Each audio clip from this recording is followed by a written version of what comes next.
नौ ग्रहों में राजा सूर्यदेव अपनी राशि का परिवर्तन करने जा रहे हैं। प्रिय दर्शकों, नौ ग्रहों में अत्यंत प्रभावी ग्रह है, सर्वाधिक बलवान ग्रह है तथा इस जगत में जिनके आगमन के साथ ही प्राण का संचार हो जाता है, प्रकाश का प्रवाह हो जाता है, इस जीव जगत के पालन का दायित्व सूर्यदेव पर है। शासन प्रशासन के कारक सूर्यदेव हैं, आत्मबल के कारक सूर्यदेव हैं, पिता के कारक सूर्यदेव हैं। सरकारी तंत्र, सरकारी नौकरी, प्रशासनिक सेवाओं के कारक सूर्यदेव हैं तथा राजनीति के कारक सूर्यदेव। अत्यंत प्रभावी था विशेष ग्रह है जो साक्षात देव हैं। सूर्यदेव 17 अगस्त को अपनी राशि का परिवर्तन कर रहे हैं तथा स्वयं की राशि सिंह राशि में इनका प्रवेश होने वाला है।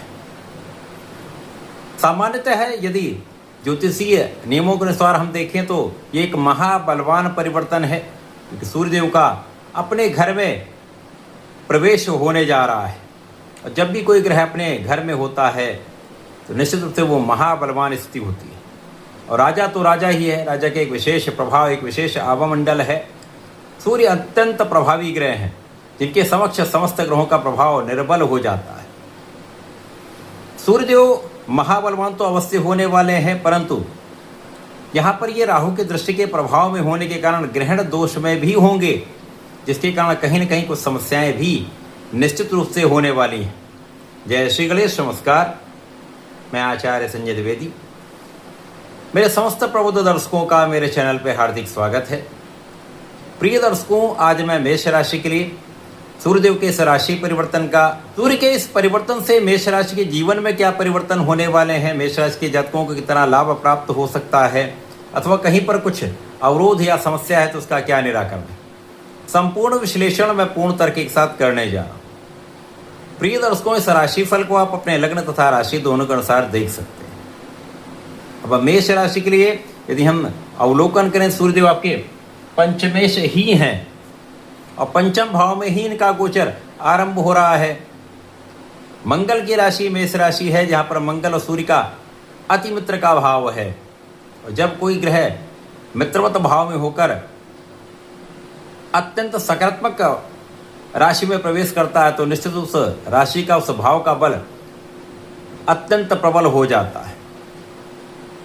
अब सूर्यदेव राजा है, इन पर लंबी अवधि का ग्रहण नहीं होता है, लेकिन प्रारंभिक 7-8 दिन तक निश्चित रूप से राहु का प्रभाव सूर्य पर होने के कारण कुछ समस्याएं भी होंगी, कुछ कष्ट भी हो सकते हैं। लेकिन उसके पश्चात जब सूर्यदेव बलवान होंगे तो इनका विशेष प्रभाव प्राप्त होने वाला है।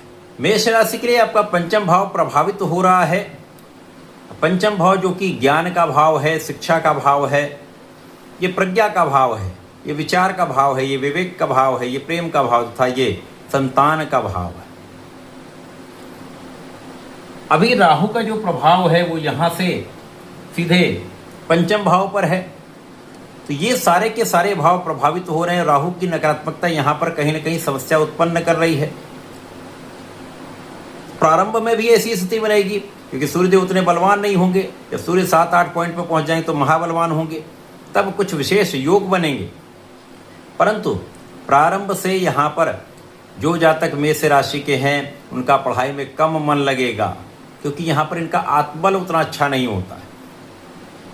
अकारण भय लगता है, आगे क्या होगा, यदि परीक्षा देने जा रहे हैं तो पेपर कैसा आएगा, मैं कर पाऊंगा या नहीं कर पाऊंगा या कर पाऊंगी, ऐसी स्थितियां बन जाती हैं। बिना कारण से भय, जिसके कारण आपका मन दूषित हो जाता है और ये नकारात्मकता कहीं न कहीं आपके परिणामों को प्रभावित करती है। इसी प्रकार से कभी कभी ऐसा होता है आपका आत्मबल बहुत अधिक हो जाता, ओवर कॉन्फिडेंस आपको समस्या में डाल देता है। अरे मैं तो सब कर लूँगा या कर लूँगी, मुझे तो सब आता है। इस प्रकार की स्थितियाँ जो बनती हैं वो भी आपको समस्या में डालती हैं। परंतु सूर्य के आने के पश्चात इस पर नियंत्रण होगा। साथ ही साथ यहाँ पर जो आपका विचार का भाव है उसमें जो डिविएशन है वो बहुत होते हैं। कभी कुछ करने का होता है, कभी कुछ करने का होता है। इस प्रकार से आप लक्ष्य पर केंद्रित नहीं हो पाते। संतान पक्ष भी यहाँ पर कहीं न कहीं प्रभावित होता है, संतान का स्वास्थ्य निर्बल होता है, या संतान के कारण आपको चिंता या तनाव होता है, अथवा संतान से आपका सामंजस्य कहीं न कहीं गड़बड़ा जाता है। और जो जातक टीनेजर्स हैं या युवा अवस्था में हैं, प्रेम संबंधों के कारण समस्या आती है और इसके कारण आप भ्रमित होते हैं और इनके कारण ही समस्याएं उत्पन्न होती है, विवाद होता तथा कानूनी समस्याओं तक समस्याएं उत्पन्न हो जाती हैं। सूर्य के आने के पश्चात जब ये 7-8 दिन बीत जाएंगे, उसके पश्चात सूर्य जब प्रबल हो जाएंगे, तो राहु भी जब सूर्य के साथ योग बनाते तो बहुत बड़ा कूटनीतिज्ञ बना देते हैं, बहुत बड़ा राजनीतिज्ञ बना देते हैं। दिमाग का प्रभाव श्रेष्ठ हो जाता है और जब आपका ब्रेन शार्प हो जाता है, आपका ब्रेन जो है वो तीक्ष्ण हो जाता है, तो जेन के इन प्रकार आप समस्त स्थितियों में विशेष लाभ लेते हैं। और कुछ ऐसी स्थितियां बनती जब आपको अचानक ही कुछ लाभ हो जाता है। यहाँ पर इस स्थिति में क्योंकि शनि का प्रभाव अपने भाव पर भी है, जिसके कारण कुछ संघर्ष तो अवश्य होगा। जो भी कार्य करेंगे वहाँ पर आपको लगना पड़ेगा।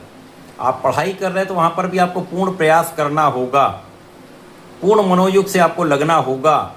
इसी प्रकार से यदि आप किसी कार्य क्षेत्र में हैं, नौकरी में हैं, व्यापार में हैं, अपने प्रोफेशन में, वहाँ पर भी बहुत संघर्षों के बाद ही आपको लाभ होता है।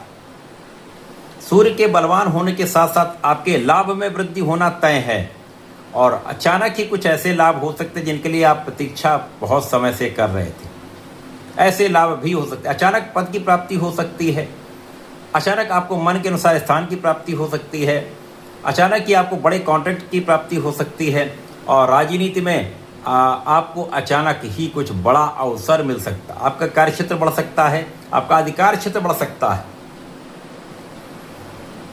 यद्यपि इस समय में आपको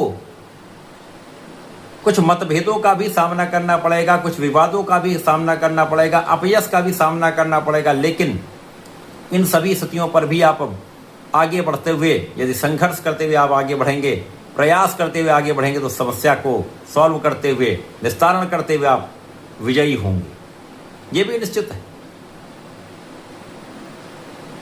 इस समय में यदि आप सरकारी नौकरी में हैं तो यहाँ पर आपको बहुत निष्ठा के साथ अपने कामों को करना चाहिए, उच्चाधिकारियों से बनाकर रखना चाहिए। और यदि पहले से कोई कानूनी समस्या चल रही तो आपको बहुत सचेत रहना चाहिए। अपने काम में किसी प्रकार का अन्याय न करें, किसी के साथ अन्याय न करें, किसी के बहकावे में ना आए तथा अनुचित प्रकार से धन का लाभ ना लें, क्योंकि यदि ऐसा किया तो निश्चित रूप से समस्या में आएंगे। बाकी समय का प्रभाव मेष राशि की जातकों के लिए अच्छा है। ज्ञान आपका बढ़ेगा, आपके कभी कभी आपके कम प्रयास में भी आपको अधिक लाभ मिलेगा, लेकिन आपको निरंतर प्रयास करना होगा। और कभी कभी आपके अधिक प्रयास के बाद भी मन के अनुसार परिणाम नहीं प्राप्त होगा, तो ऐसी स्थिति में आपको धैर्य बनाकर चलना है, विचारशील रहना है, जल्दीबाजी में कोई निर्णय नहीं लेना है, विचार करके ही काम करना है, पिता का सहयोग लेना, पिता का आशीर्वाद लेना तथा गुरुओं का आदर करें और उनसे आशीर्वाद लेकर लक्ष्य को निर्धारित करके आगे बढ़ेंगे तो निश्चित रूप से आप सफल रहेंगे। तो इस समय में आपको नियमित रूप से भगवान सूर्यदेव को जल देना चाहिए तथा हनुमानाष्टक का पाठ करें, ओम हम हनुमताय नमः का नित्य जप करें। आप सफल भी रहेंगे, समस्याएं भी दूर हों। तो ऐसा करके इसका लाभ लें। धन्यवाद, नमस्कार।